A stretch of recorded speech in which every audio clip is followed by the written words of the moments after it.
Okay, we're gonna get started. So, Yeah. um, welcome to Tavern Talk. This is our Forbidden Lands Tavern Talk. So we're gonna be talking about episode 4, which is our last episode. I'm gonna assume that everybody's watched it because there's no point in tuning into this Tavern Talk if you've not watched episode 4. So I won't do too much of a recap. Um, but just to do it anyway for anybody who's live on the stream to remember exactly what happened, it was a session where a random encounter turned into an entire session. So let's start with prep, as we And usually do. that's fine. That is fine. That's the nature of the beast, right? Yeah. But yeah, I wasn't expecting it to take that long. So let's talk prep because I over prepped for that session, as it turns out, because I wasn't planning on that first encounter to take more than 30 minutes tops. Yeah. I could tell by looking at it that it was quite involved, and I mean, it could have gone really quickly if you wouldn't decided to engage with the people that were lying there. If you would have sensed a trap and decided to try and skirt around it, then theoretically you could have avoided it completely. Yeah. You could have fled from it, in which case you would have had to go back the way you came, Huh. and you would have had to have gone around the encounter. So in like, there's no way for me to know exactly which how it could have gone, whether you're going to engage with Right. them or not. Sure. So that's fine. So anyway, prep wise, what I did was I rolled up encounters. So I asked the players in advance on Discord which direction they wanted to go, so I could kind of plan on which sort of encounters to roll for which terrain type. Now, you could theoretically just make rolls and then come up with the encounters for every theoretical terrain type that might crop up, but that's not very efficient prep in my book, because I like to read through the encounters, really get them clear in my head, have a really clear idea on what I want to happen. And if I'm doing that for multiple ones, I'm going to get mixed up about which ones apply when. And again, it's not a huge deal in the long run because it's a random encounter. I've rolled something, and I can just, in fact, I could even just pick something and not roll it if I wanted to, and it doesn't really make much of a Yep. difference. But I like to be consistent, and I'm trying to run this by the book, so to speak. So that's why the encounters have been basically ones that I've actually rolled. So anyway, so I knew the direction that people were going, and I knew where they kind of wanted to end up roughly. So I rolled encounters for each of the for a number of hexes, and for a certain number of terrain types. And I got three random encounter results, and I prepped every single one of them in OneNote, which is where I keep my session notes. Um, and I have all of the previous session stuff that I've done is all stored in OneNote. So when I'm adding new prep, it gets added to the existing prep, including stuff I haven't actually done, which is quite handy because, as it turns out, there are random encounters that I rolled previously that weren't used. And I can still, like, if I roll them again, that all the notes and the saved elements are already in my kind of GM notebook. That brings me on to something I wanted to mention, which is I'm not sure what other people do, but I rolled 3 random encounters. We only used 1. Now, I don't actually reuse the 2 that I'd already rolled. I will re-roll for the new session for new encounters. I'll treat each session independently because I consider that prep for that session there. And I'd like to, for me, the way I see it is the pre session prep for me is what just happened and what are we doing going forward. So I will ignore everything else that I'd done prep wise previously, but I will use it if I can. I think people asked me about that before, how or I've heard people asking how other people do it, and that's how I personally do it. I don't see it being a big deal. It also means, because I'm generating lots and lots of random encounters, I'm also, in my GM's notebook, I'm building up quite a big library of notes on all of these that I can dip into fairly easily. So we're already in like session 4, and I think I have something like a dozen encounters kind of in there already, and we've only used like 4, I think, maybe 5 in total. So that was a prep for the encounters. I also went into Raven's Purge, and without giving any spoilers away, I looked at two of the adventure sites in Raven's Purge, read about the hooks to get the party into them, because they often add encounters of their own that you can drop in at various places. And I prepped kind of I won't say how many or what I've done exactly, but I did some prep around these these kind of campaign encounters, let's call them. Yeah. So that was my kind of reading through the book and prep in terms of that, in terms of my GM's notebook in OneNote. Then I went into Gtove, and I did. I was trying to think of again. I went through my prep notes. Remember, in fact, I'm going to open Gtove in on the stream here. So give me 1 second. So here it is. Basically, I already have the world map up here loaded, so I don't need to do anything with that. It's already prepped. I just have to move people wherever they are, and that's what happens. But what I did want to do is I wanted to add an encounter map for the very first encounter that I rolled, because I knew no matter what happens, this first encounter is going to be happening. The follow-on encounters actually were not that could have been done completely in Theater of the Mind, but I knew this first one because there's like a dozen adversaries. Would be a little bit harder to model Theater of the Mind, and it would kind of work quite well to use a virtual tabletop. So this is what I used. And to talk around how I loaded things in for this, basically I'll talk around how I made this map, because I made this map myself. And what I did, I'm going to give a little plug here to not encounter roleplay, 2-minute tabletop. Let me just find that again. Role-playing maps. 2-minute tabletop. And 2-minute tabletop is somebody who produces a ton of maps. He's got a ton of supporters on Patreon, and I've supported him for many, many months, and I have a lot of his assets and maps. And one of the things that he produces are something called tiles. And the tiles are basically exactly as they sound. They're little map tiles that you can open. And here I have this grass texture here. And all I did was I opened this in Photoshop. I copied it so it was 3 by 2, 3 across, 2 down. And that's how I ended up with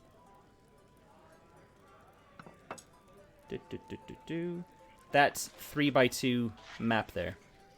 Okay.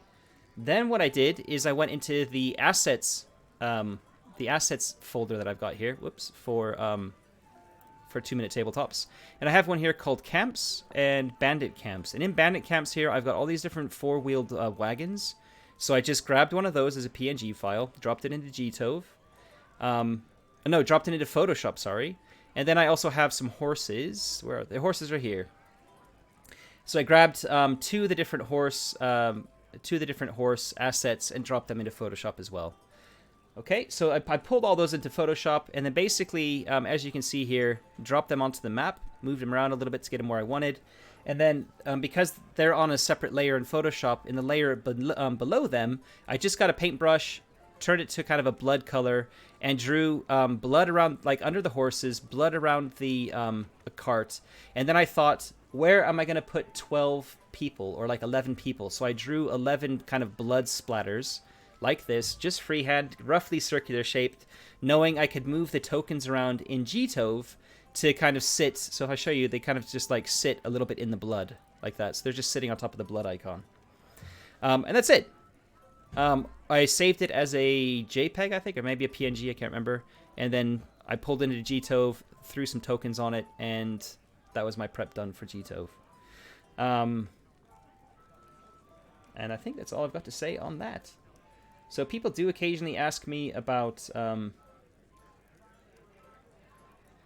I prep Gtove. I know Attila's asked a couple of times, and that's basically it. So that's my prep. That's all I did. Yeah. That's I kind of was doing this. In fact, I had even planned to do this map to start off with. I was going to do it Theater of the Mind, and we had a thunderstorm here in Germany the night of our stream, and I ended up, because there was like lots of thunder, and I was worried about it being and raining as well. And I'm in an attic space right now. The massive hornet just flew in through my window because I've got it open. Oh, that's not good. Not sure you can hear it. It flew into my lamp. I hope it doesn't burn. Can you hear that? I can heard hear it something, burning. yeah. Get out of there. Get out of there. All right. Don't. Oh, it's massive. That sounds. Sorry, it's quite close to me right now. They should. That would freak me the hell out. Just tell me you're not allergic and we'll be good. I'm not allergic. Okay, that's good. He's gone into a spider's web. and the spiders Oh. just run at him. But it's one of those little. Fuck! You'll see in a second because he's really close to my head. Sorry about this. Spider, take care of it. Got a random You know, I've got a whole encounter bunch happening of right here. carnivorous plants because I get so annoyed with the things that come in the windows Okay, in the summer. give me a second. I'm gonna turn my lamp off because I think he's getting confused about where he is, and then he'll fly out the fucking window. Hopefully. Yeah. Okay, Do he's the right. carnivorous plants work, Harry? No, they're very lazy. Yeah. Yeah. No, Okay. Out you go. Out you go. Yeah. There he is. Okay. my Venus flytrap is but yeah, I felt so bad for it that I actually swatted a fly and fed it to the Venus flytrap. The fly is on its own, so I should That's a never have given shame. it a name. Yeah. Man, useless. You wouldn't have made it in nature. No, no, no. I've got a sneaky feeling that these Venus flytraps are not actually meant for, you know, anything even slightly practical, or indeed completely impractical. Yeah. How did they survive this long? Well, There's a lot of flies. I guess so. Yeah, it's rule of numbers, I guess. I guess I think in where they live in, I think it's the wetlands of New Jersey natively. Oh God. How does Yeah, anything survive in the wetlands of New Jersey? I don't know, but there's a great That's the YouTube channel petrochemical called plants. Crime Pays but Botany Doesn't. And if anyone can tell you, he can, but he will tell you in a funny way. Okay. Anyway, these ones are from a guy who's a specialist breeder of carnivorous plants, and I don't know why I thought that it would be a good idea, but now I've just got finicky plants. Yeah. All right. Gap filled. Sorry, Matt. All good. I am alive. The hornet flew out the window and Good. closed the window, so Jesus. that's the main thing. By the way, hornets are not actually dangerous. They fly in all the time. They've got a nest near my window. I don't bother them. They don't bother me.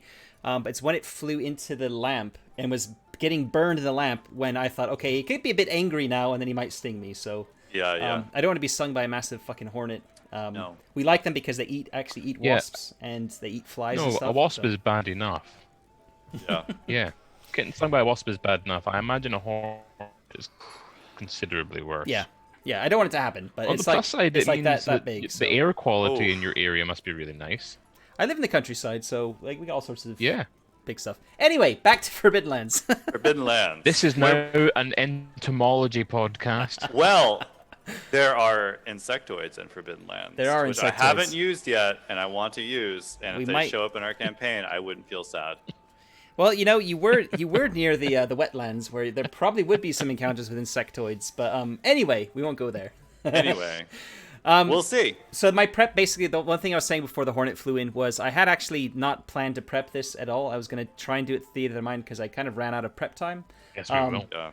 But because of the thunderstorm, I had an extra hour because where I am in the house, I'm in an attic space. There's a skylight right next to my head, and if it's raining heavily, it actually my mic will pick up all of that, and it's quite loud.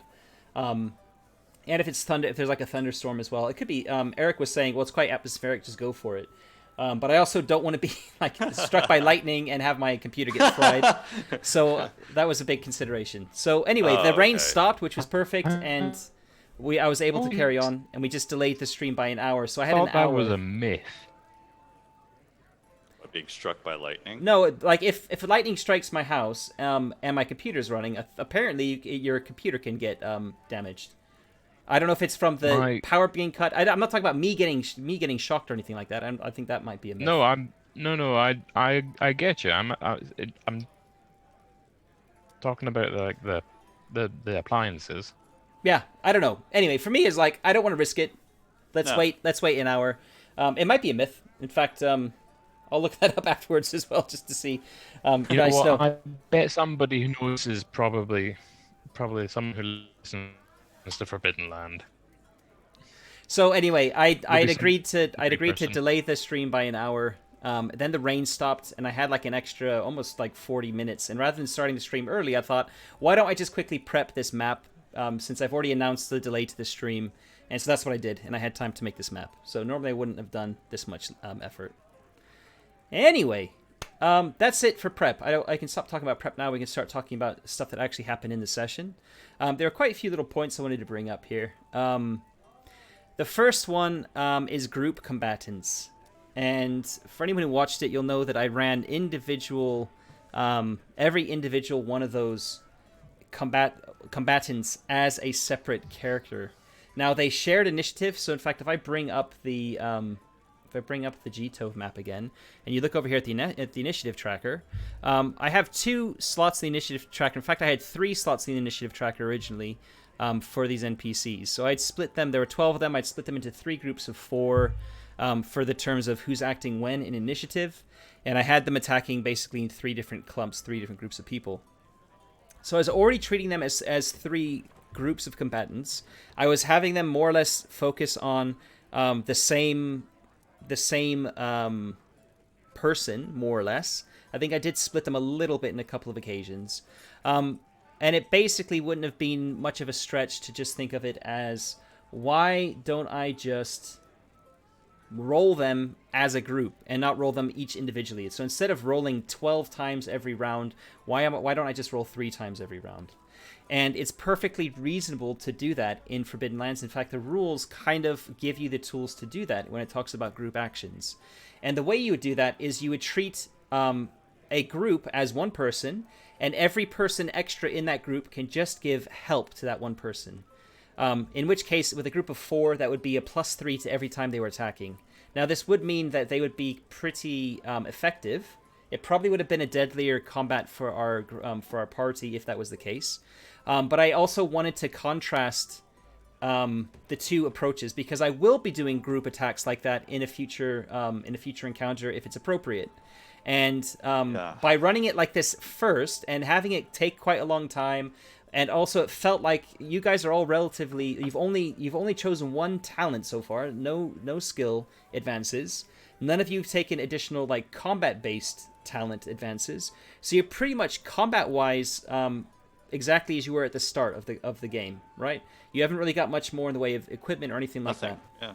So from my perspective, it could have gone badly for you. Definitely, you were outnumbered. You were being attacked several times in a round. And Arlek, for example, I think Arlek, you got. In fact, I didn't actually adjust the tracker in G-Tove, but I think Arlek, you got down quite a bit. No, I was Lyria? able to hold out just fine. Yeah, Lyria got smacked around a bit. Lyria went down to like 1 health, I think, or 1 strength. Yep. So from my perspective, that was a nice way to showcase that. And if I had done the group combatants, it probably would have ended a lot differently. You probably all would have been potentially all or most of you would have been captured by these slavers. So yeah. Anyway, I think doing it this way for starting characters is a better, more balanced approach to how to showcase the difference between the 2 ways of doing things. Because the next time I might throw a big group of people at you, potentially. I mean, I don't know when that's going to happen with random encounters, for example. But if it's not a random encounter, I wouldn't plan necessarily throw another big group of encounters at you, like the next session or maybe not even the next 2 sessions. But the next time I do, I would expect everybody to have kind of advanced to a stage where they're a little bit more competent. Maybe. And it would be maybe a little bit more of a challenge, because getting that +2 or +3 to every attack is going to make a big difference. So yeah. There are a couple So it sounds things. like what you're saying is we'd better work hard to get some weapons and armor. Maybe. I mean, it's worth thinking about. It's an I interesting would love thing. to if I had the opportunity, you dick. You've got leather now. Yeah, go on. Yeah, no, so like my looking at sort of grouping people, like I love it. This is something I actually do a whole lot in my game. Like I like to abstract people into help dice. If anything, actually, I think it works a little bit of the opposite, is that having more opponents makes things more difficult. Okay. Because for a couple of reasons. Yes, it's true if you group them together, they get more dice. However, typically after like 5 or 6 dice, you get diminishing marginal returns. So the Okay, increased that's true. danger isn't quite as effective. I mean, it is true. Like one weak opponent isn't going to hit you as hard or as often as like four grouped together, right?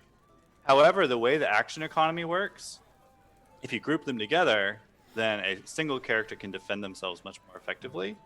Whereas if you're defending yourself against 2 or 3 people, you don't have actions to do it. At a certain point, you can't defend yourself anymore. So any hits that do get Yeah, through hit that's you, true. That's true. right? So Yeah. actually, I think it's a good way. I mean, I think you're absolutely right to think about it in terms of gauging difficulty, um, because sort of bundling and unbundling opponents is a good way to also sort of nudge the difficulty slider one way or the other. It also depends on your type of opponents. Like these guys were all pretty average. Like I got the impression that it was all like threes, right? Yeah, Um, they were pretty average in terms of general ability, in terms of the right. types of people you would fight in the Forbidden Lands. They're on the low end side of things. Yeah.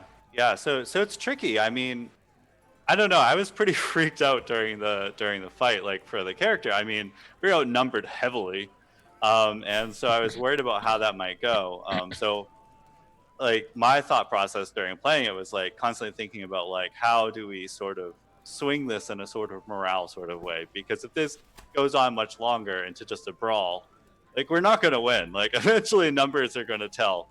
Um, so Yeah. yeah, no, I mean I thought it was a super cool encounter, but that's Yeah. yeah. I talk about grouping up opponents and even like if I have NPC helpers to PCs, I'll tend to turn those NPCs into just help dice. Yeah. Um, Yeah. And that's how I It's that's one how of I the think I best would ways to handle it. stop. Yeah, go on, sorry. It's just one of the best ways to stop the Gandalf effect, where a potent NPC turns up and the players just have to watch as he does a bunch of cool stuff. yeah. Mm-hmm. Yeah, I mean that wouldn't. Yeah, if it was an ally, I probably wouldn't ever do that myself. But Yeah. Well, it's. I mean, sometimes it's pretty. It can. You find yourself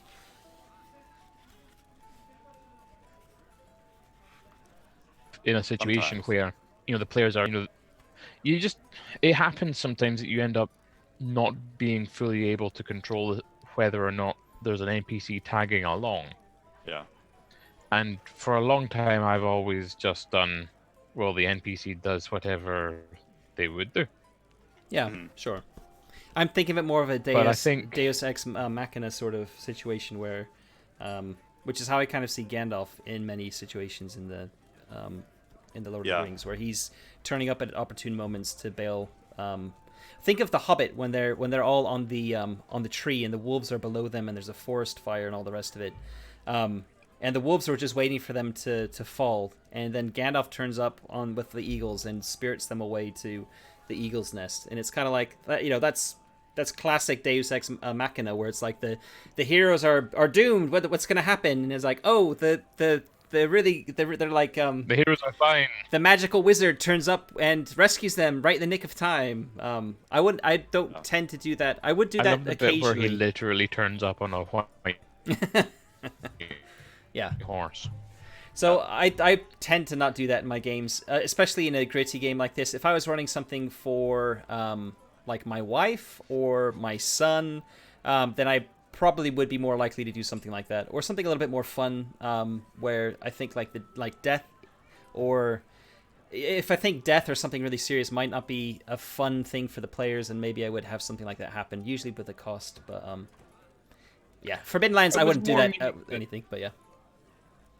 I was more meaning that it's a good way for an NPC to be available Okay. and Yeah. helping without others, which sometimes will happen when they try and recruit somebody more powerful than themselves. Yeah. Yeah. That's an interesting GM technique, actually, which is how do you treat NPCs interacting with each other? Yeah. And I'm of the school of thought that I try as little as possible to have NPCs talk to each other. If NPCs are talking to each other, I will do it from I won't do it directly. I'll basically tell the players that they're talking to each other and this is what they've said. I won't actually do it in myself first person doing two separate sets of voices. Yes, and because that's super annoying. well, it's also not as engaging for the players. The game is about the players interacting with the world, and if I'm interacting with the world just myself, and the players are just observing that, it's not as engaging, and it's not as fun, and people are going to start like drifting off. So if you skip past those bits where you need to have two NPCs conversing with each other, and you just say it's happened and this is what they've said, and then it's straight back into the player's court. How are you reacting to that?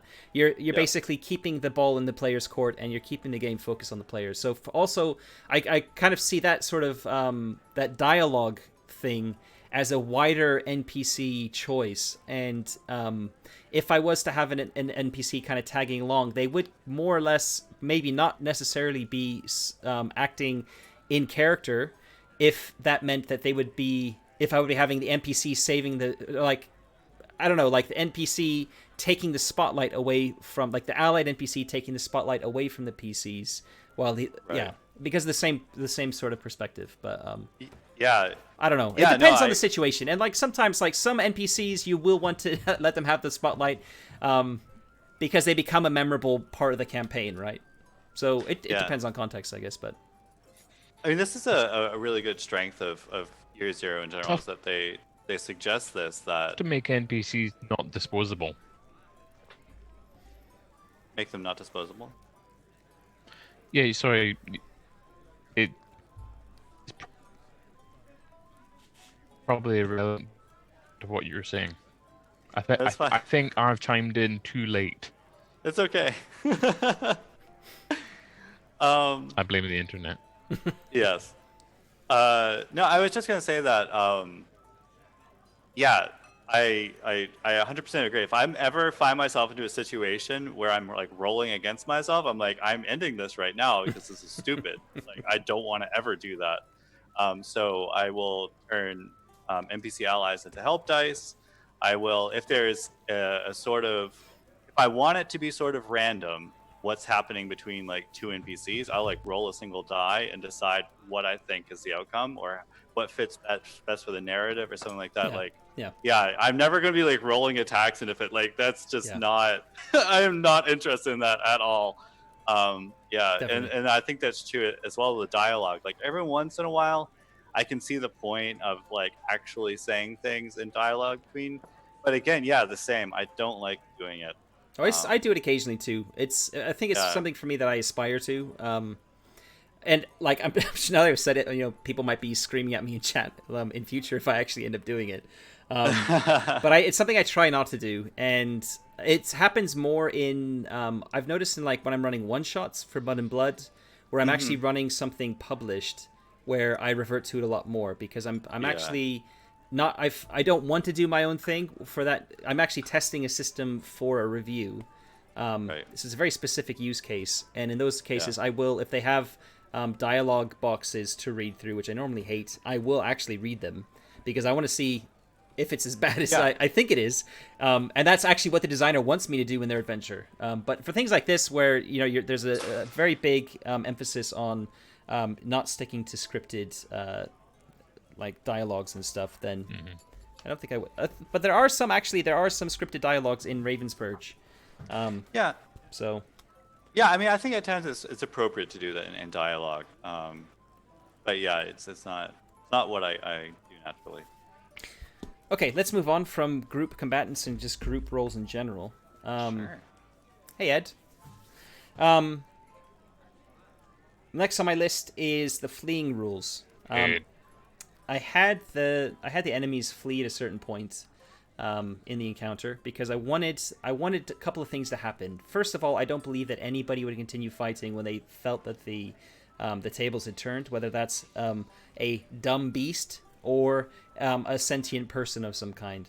If the tables have turned and you've got the occasion to save your life, I don't think anybody would stick around and keep hammering away when they're surrounded 4-1. And these slavers figured out pretty quickly that, they figured out that the tide had turned, as they couldn't take any of you down. Charlotte's character Lyria basically burnt somebody from the inside out. And I treated that as a pivotal moment when their nerve broke and they thought, okay, shit, more like half of our number has fallen. they have a fucking sorceress on their side. Not easy. Let's get the fuck out of here. And then I engaged with the fleeing rules, and I wanted to bring it up because once again, even though we had talked about it in a previous Tavern talk, I had reread it in advance. Not actually just in prep for that session, so not freshly for that session. I had read it again since we'd had the talk about it. I had again forgotten exactly how it works. And I don't know why. It's pretty straightforward. There's a disengage action, and there's a flee action. And the disengage is basically if you roll to disengage, and you succeed, then you disengage from the person that you're engaged with as a fast action, and then you can flee as another action to run away, and you're just gone. But you can't flee if you're engaged, so you have to use that disengage action first. And the bit that I always stumble over is what happens if you fail that disengage action. And what the rules actually say there is that you're still engaged, but you have moved. Like I'm not using a gridded map at all, but the idea is that you're trying to disengage from them, you're trying to step away, but you just can't do it. So there's some movement going on. There's some kind of dynamic, interesting thing happening there. So you're still moving around the battlefield, so to speak, but you haven't managed to shake off the person that you're engaged with. And that is how we ran it in the session. We didn't run it incorrectly, except that I didn't really have much movement happening with the failure to disengage from the slavers who were trying it. So I just wanted to bring that up again because I find it interesting that it's come up yet again. I wanted to have some NPCs flee from you, and once again I found myself stumbling over the rules for it. So what do you think? Yeah, well, this is where this is the only place where attacks of opportunity come up in Forbidden Lands. Is that so that disengage action, you roll your move, and if you succeed, you move away to near. If you fail, you still move away to near, but they can attack you once. Like there's one free attack. And then after that, like you say, then you can do the flee action. So yeah. Oh wait, hold on a second. You still hold on. Sorry, I didn't mean to complicate this further. You've just thrown a monkey wrench in my I know in my head. No, but see, this is the thing. It's like it's still. So it's the retreat action on page 93, retreat, 94. I kept saying it. Disengage. 93, 94. Yeah. Yeah, the action must be used instead of run if you have an enemy at arm's length. Brings you to near range. Roll for move. If you fail, you move, but your enemy gets a free attack against you. Oh, that's what I did wrong. So I was doing exactly as I just said, where you move, the person moves with you, but you stay engaged, and that's wrong. So I did do it wrong again. But I think the important point is that with the retreat, the move away, you always succeed in the sense of you move away. You just might get hit in the back of the head on your way. And then with the flee option, like the one that takes you out of the combat entirely, like that's kind of like you roll for it, and if you fail, like you don't get away. You're still like, something happens, you trip or whatever. Okay, so I'm mixing them up again. So I guess the question is, thing to talk about... retreat and flee are just... maybe it's better in the Swedish version, but like in English, they're just so synonymous that it's confusing. And this is, I think this is the thing that I get a little bit confused with is if you've already moved to near distance, you're no longer engaged, you're no longer at arm's length, with your combatant. Why are you allowed to disengage, to retreat, no matter what, even if a free attack is made against you, but when you're further away, you can't actually flee? Right. I guess that's the bit that's throwing me off because that seems a little bit illogical in my head. Yeah, it just becomes harder. I think it's just because flee is so much more powerful in a way because it takes you out of the combat entirely. Like it's done, it's over, your character is gone. So I think mechanically it makes sense that it's. But it's a case difficult. Of they're not actually at arm's reach with somebody. I see them as turning around and legging it. And that doesn't, for me, that's the bit I'm struggling with, is I'm picturing it as them turning around and fleeing, and it's saying, no, actually, you didn't manage to flee, even though nobody is actively engaged with you. Right. So you're still exactly where you were, and you can try again next turn. It kind of, to me, doesn't really work. Anyway. It's something that I think Vaesen does better, quite simply. But I kind of get why they do it this way in Forbidden Lands. But I think I think my own problem here is that I don't because it seems illogical to me. I'm designing my own games with the Year Zero engine, and I'm not doing it this way. Yeah. So I'm constantly thinking of different Year Zero methods Mm-hmm. for handling fleeing, and I keep getting myself tripped up. So Yeah. that's my excuse. Anyway, to be totally fleeing, fair, I did it wrong screwed again. this up in Basin. We'll talk about that later. Yeah. Okay. Next topic then to talk around is when to expect advanced combat rules. This came up in chat in Discord a week or two ago, and I just wanted to bring it up and mention it here in case people were wondering about it. I do plan to use the advanced combat rules. There are a couple of things with it which I'm trying to figure out the logistics for, which is I don't see a way to use the cards very easily virtually. It's something that's definitely designed for around the table. I know there are certain virtual tabletops like Roll20 which have card features where it probably works. I'm not using Roll20. I hate Roll20, and I won't use Roll20 just for advanced combat.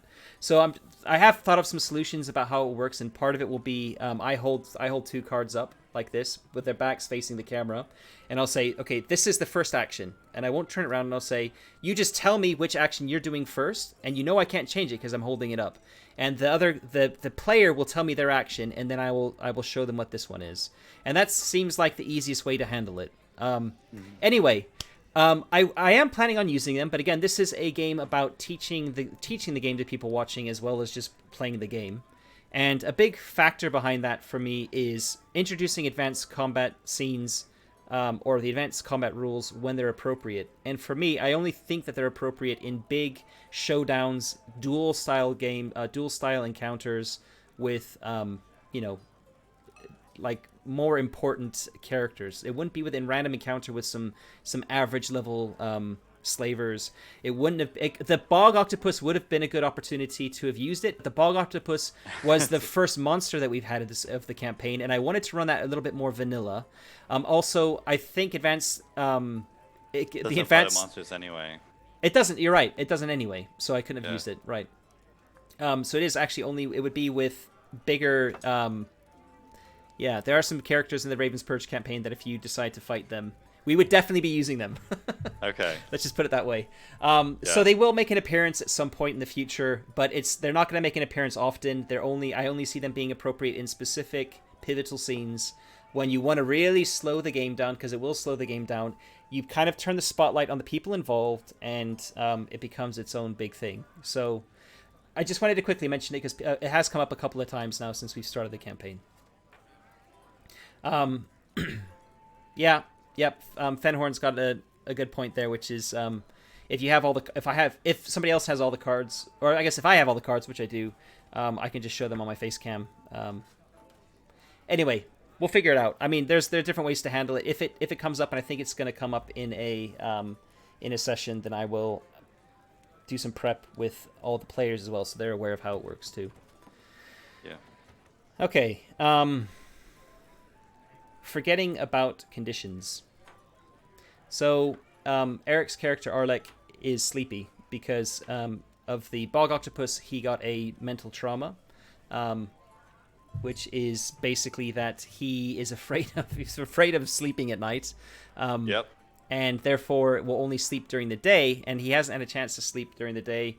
So he just agreed that at the moment he's sleepy. Yep. And the sleepy condition should have applied a little bit in this combat, and it didn't really come up. Well, it's just a wits damage, so I don't think my wits ever. Yeah, came no, up. I guess it didn't. Yeah. And I guess you weren't doing any of the journeying rolls either. Nope. So, I'm pretty useless at okay. that. So. Yeah, that one actually didn't come up. So I mentioned forgetting about it because I forgot about it. I completely forgot that you were sleepy. I had it on Gtove. I have the conditions on the little character tracker I've put there, and there is a pip on there for sleepy for you. But I completely forgot to even think about it. So I had mentioned it, and I think I had mentioned in the Discord when we were talking about our interlude activities when we had those 2 days. It's like I'm going to be sleepy when we leave. But by the time we got to actually playing, I had forgotten about it too. And it's you take 1 point of wits damage to every day, that you're sleepy Yep. until you Until you sleep. sleep. And I mean, that's something I should have been mentioning during the start and saying, have you taken wits damage? Let's look at the track. Let's look at the character tracker and actually reduce it. Anyway, so it actually wouldn't have affected at all the combat because we hadn't had more than a day anyway in game, and we'll make sure that that Arlek has that one's wits damage when we start episode 5. He has it already, so He's got it already, so perfect. I don't want to end with magic. There's one more I want to talk about before we get to magic, and that's pride. We had a little discussion about this when it was used. Arlek again used pride in the session, and the question, he used it after. So Eric used the pride after having pushed a roll, and there was trauma on the dice, skulls showing up on the dice. And I haven't actually asked the question in Discord about an hour before we started the stream, and I think there's probably been some more chatter on it. Nope, there hasn't. nothing else. Yeah. So basically, the idea here is that when you read about how trauma works how pride works in the rules, the rules just basically say, once you decide to use your pride, you can't push your roll after you've decided to use it, but you can use your pride after you've pushed your roll. So it's basically just saying you generally use it after you've failed. So you're not using it to boost your successes. It's basically, I failed, but I can't let myself fail. I'm too proud for this. You activate your pride. And when Arlek used it, Arlek had pushed and had trauma showing. So the question was, and then had rolled the pride and had the success. So the question was, now this roll was a success. Does the trauma roll apply? And the book actually doesn't give any guidance around this.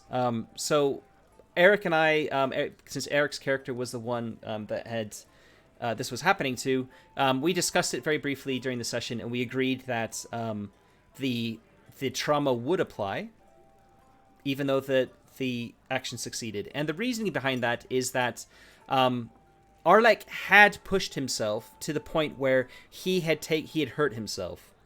And then he still was kind of like, the pride was then kicking in like, no, fuck this, I need to succeed. But he had still already been hurt. So still took the damage, got the willpower points for it as well.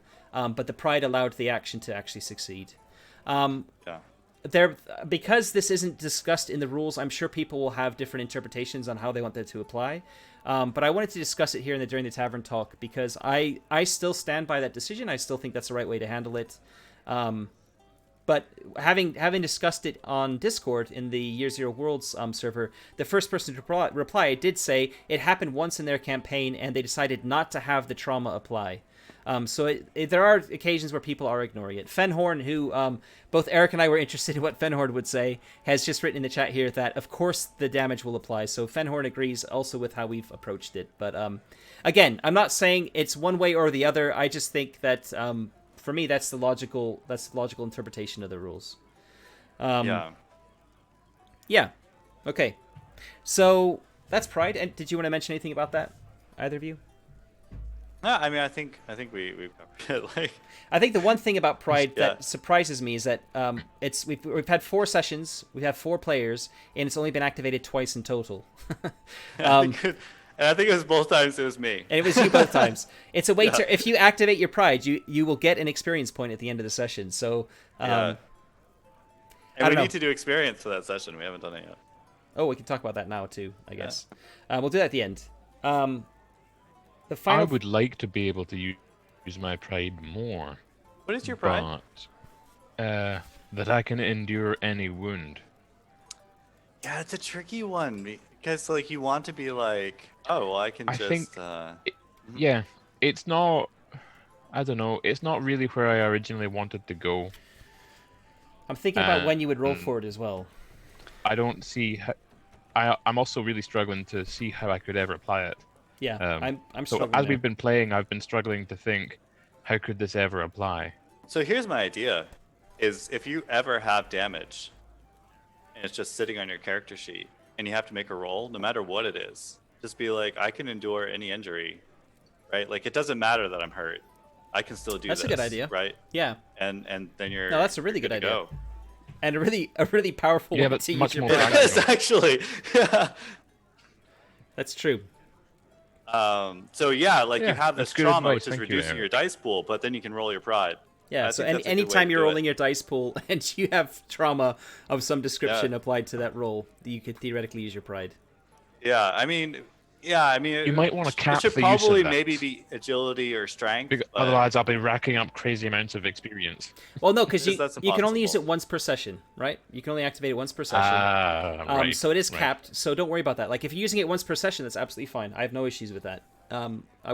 You wouldn't be allowed to use it like 4 or 5 times in a session. You get 4 or 5 XP.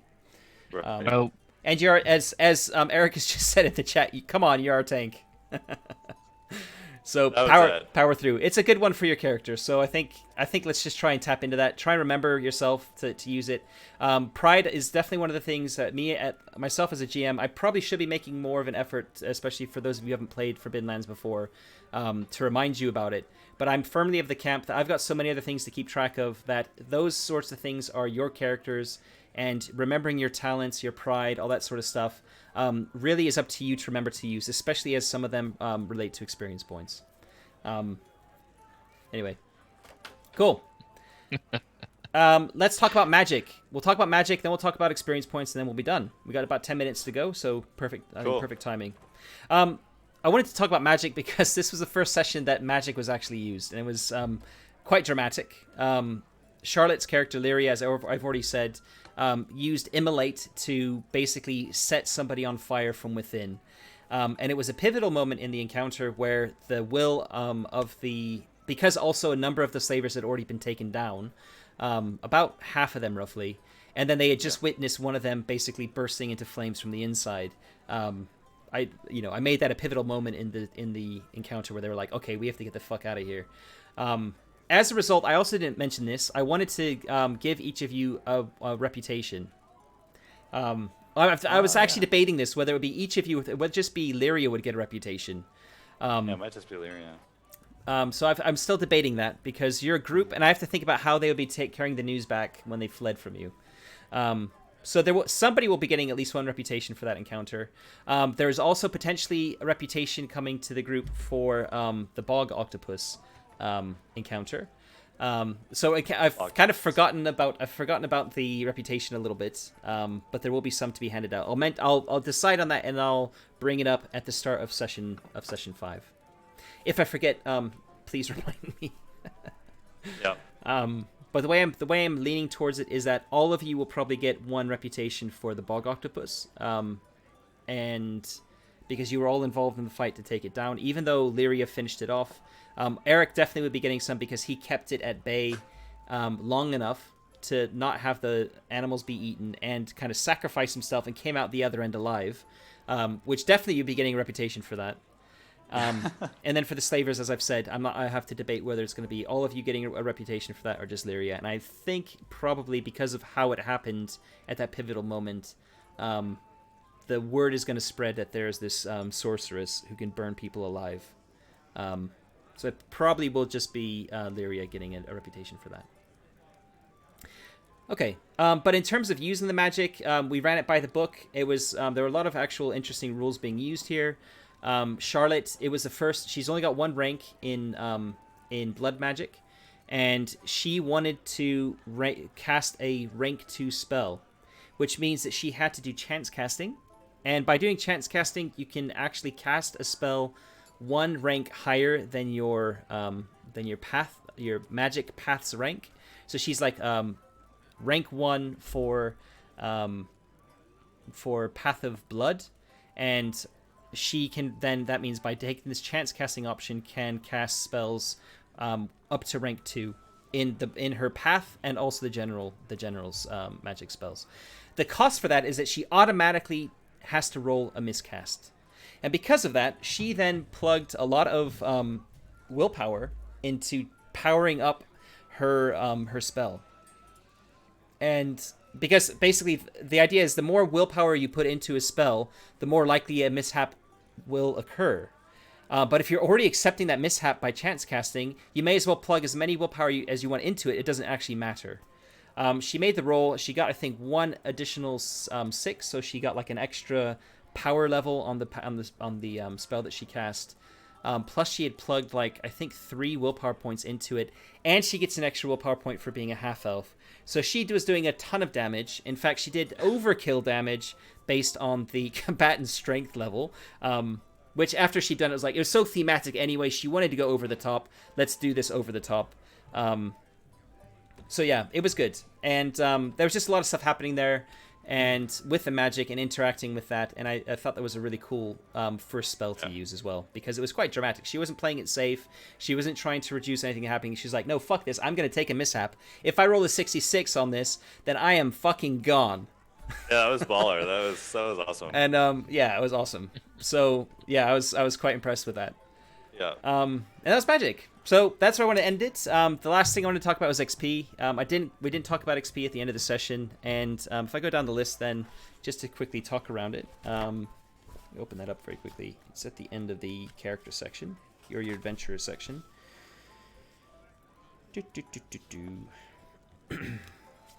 Page 39. So everyone participated in the session. Yes. Did you travel through at least one hex of the map that you hadn't visited before? No. You traveled back through hexes that you had visited before. So you don't actually get any XP for exploring. Did you defeat one or more monster? No. Did you discover a new adventure site? No.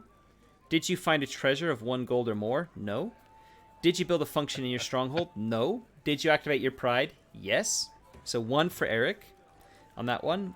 Did you suffer for your dark secret? No. Did you risk your life for another PC?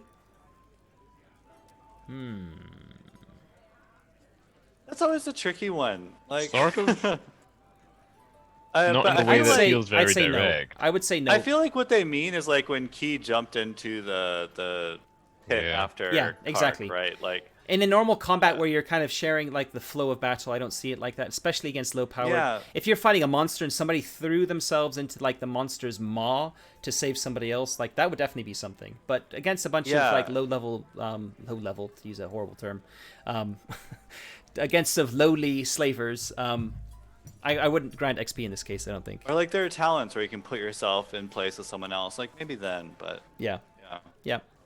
And the last one, did you perform an extraordinary action of some kind? And I would, just because of how amazing that use of Immolate was, and very gutsy, I will be giving Lyria 1 extra XP for that. And I won't be giving her an XP every time she uses a spell. I just think in that instance, it was the first time she's also revealing herself to be a sorceress in front of the party, who hadn't really known what she was before. It's kind of a really pivotal thing. It was definitely an extraordinary action. She spent extra willpower points on top of what she needed, and because of all these things together, I would give her an XP for that. So what that looks like is everybody gets 1 XP except for Eric, who gets 2, and Charlotte, who gets 2. Yeah, and sorry, Matt. So we were just doing the questions. Are we going to be doing this from now on for doing experience? Fenhorn's 'cause saying I think no, that's cool. no. He's saying no. She deserves a reputation. She doesn't deserve an experience point. Both. Yeah, she's definitely getting a reputation as well. Yeah, both.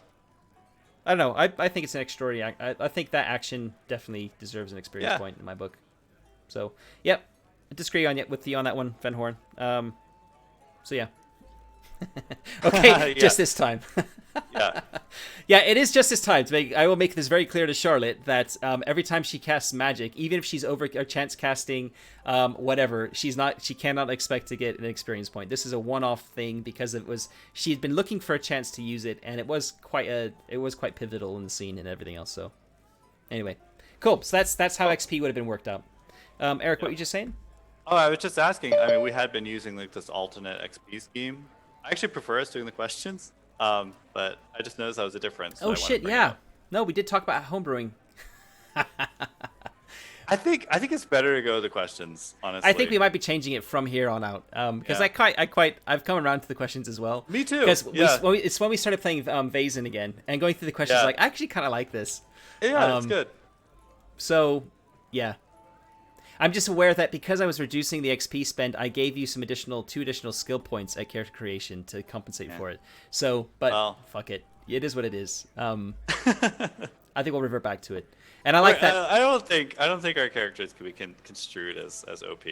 And the only thing that would change here, actually, is that, well, you wouldn't get the XP just for being there. So in fact, if we did it the homebrewed Yeah, method we that I'd wouldn't do said, that. you would be the only been one, and none. you would get 1 XP for using your Yeah. pride. Nobody else would get any XP. Yeah. And the other thing I'm thinking about now is if this was a campaign at home in a home group and we had more time, we had like 3 to 4 hours, and we're meeting more often, like every other week, then it would make more sense as well. But we're meeting once a month, and I also want to be like stress testing the system. We're only playing 2 hours a pop, so by slowing it down, it also means there's going to be virtually no character progression. Or there's going to be very, very, very slow character progression. I kind of want to test a lot of this stuff. So it kind of makes sense. So here I'm saying officially, I'll be removing that house rule from the house rule section of our character sheets. Sweet. So cool. I'm going to stop now because we're just near the 10 o'clock mark. I'm going to actually, the stream will have I'll put up like a little stay tuned screen while I swap the Zoom links around. And we'll get the Vazen players that are going to be connecting to connect. Eric is our GM, so he'll stay. Harry can go watch Outlander with his wife, and, or whatever you want to do this evening, Harry. Hopefully you'll stay and listen, but you don't have to. Yeah, thanks for coming around, Harry. Oh, I've got painting to do. Oh, oh, cool. As always. Yeah. So thank you very much for watching. If you're watching this on YouTube and you have a Twitch account or you're interested in Twitch, you want to watch live, you can find the link to Twitch in the comments below. And just click the link, go to Twitch, sign up for an account if you don't already have one, hit the follow button on our channel, and every time we go live, you'll get an email sent to you telling you that we've gone live. So you don't even need to keep an eye on social media or anything like that. There'll be an email coming to you directly. Yeah. And hit the subscribe button and the little bell, all the rest of that kind of stuff, whatever. It all helps. I'm not good at this sort of thing yet. Charlotte's not here to kind of to step in and say, come on, do it. like, comment, subscribe. She's much better at that sort of thing. Like, comment, subscribe, whatever. Yeah. So thanks very much. We're going to, for those of you watching live, again, there's going to be a little bit of a break, like 2 or 3 minutes while we're swapping Zoom connections around, and we'll come back and talk Vazen. So thanks very much. See you soon. Bye.